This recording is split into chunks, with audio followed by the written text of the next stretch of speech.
인류는 한때 신 없이 살아갈 수가 없었습니다. 우리는 하늘을 두려워했고 번개를 신의 분노로 생각했습니다. 과학이 태어나기 전엔 인간은 세상을 설명할 방법이 없었죠. 모른다는 것에 대한 두려움은 어떤 방법으로든 세상을 설명할 방법을 생각하게 만들었고, 그렇게 종교는 인류의 첫 번째 이해의 틀이 되었습니다. 종교는 인간의 무지와 공포 속에서 태어났습니다. 인류가 아직 자연의 원리를 몰랐던 시절, 신의 존재는 두려움에서 비롯된 상상의 질서였습니다. 비가 내리지 않으면 신이 노했다고 믿었고, 질병이 돌면 신이 벌을 내렸다고 여겼죠. 사람들은 제사를 지내고 금기를 만들고 신전을 세우며 이 미지의 존재를 달래려 애썼습니다. 이 시기의 종교는 생존을 위한 장치였습니다.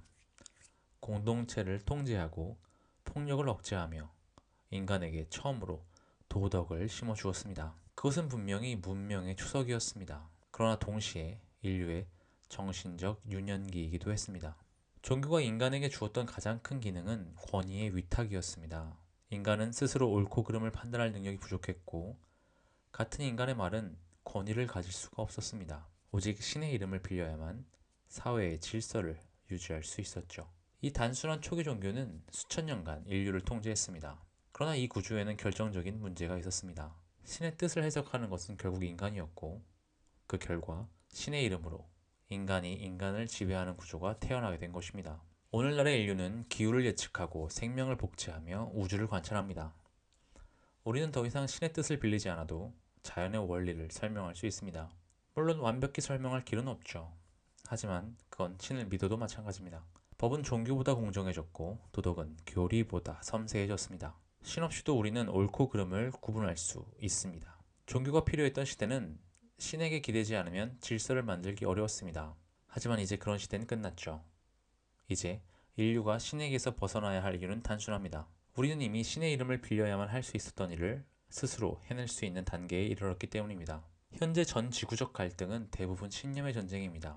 지금 이 순간에도 지구 곳곳에서 전쟁이 벌어지고 있습니다. 하지만 그 총과 미사일 뒤에는 단순히 정치나 경제 문제만 있는 것이 아닙니다. 그 밑바탕에는 언제나 신념의 전쟁이 자리하고 있습니다. 팔레스타인, 이스라엘, 인도와 파키스탄. 장소는 다르지만 본질은 같습니다. 이스라엘은 자신들이 신이 선택한 민족이라고 믿습니다. 팔레스타인 역시 신의 이름으로 저항을 정당화합니다. 힌두교와 이슬람의 대립, 불교와 이슬람의 충돌, 기독교 근본주의자들의 테러. 이 모든 갈등의 원인은 다르지 않습니다. 나의 신이 진짜 신이다. 이 단 한 문장이 수천 년 동안 인류를 피 흘리게 했습니다. 신앙은 개인에게는 평화를 주지만 집단에는 폭력을 허락합니다. 종교는 분명 개인의 내면에서는 위로가 됩니다. 삶의 고통 속에서 방향을 제시하고 죽음 이후의 세계를 약속해주죠. 하지만 집단의 신앙은 전혀 다른 결과를 낳습니다. 집단적 신앙은 언제나 배타성을 동반하기 때문입니다. 신앙이 우리라는 울타리를 결정하는 순간 울타리 안의 평화를 위협하는 존재는 악이 됩니다. 이 구분이 존재하는 한 신의 이름으로 싸우는 일은 멈추지 않을 것입니다. 철학은 질문하지만 종교는 단정합니다. 철학은 이렇게 묻습니다.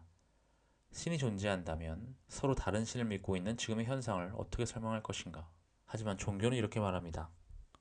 다른 신은 거짓이다. 이 차이가 바로 사유의 세계와 신앙의 세계를 가르는 경계입니다.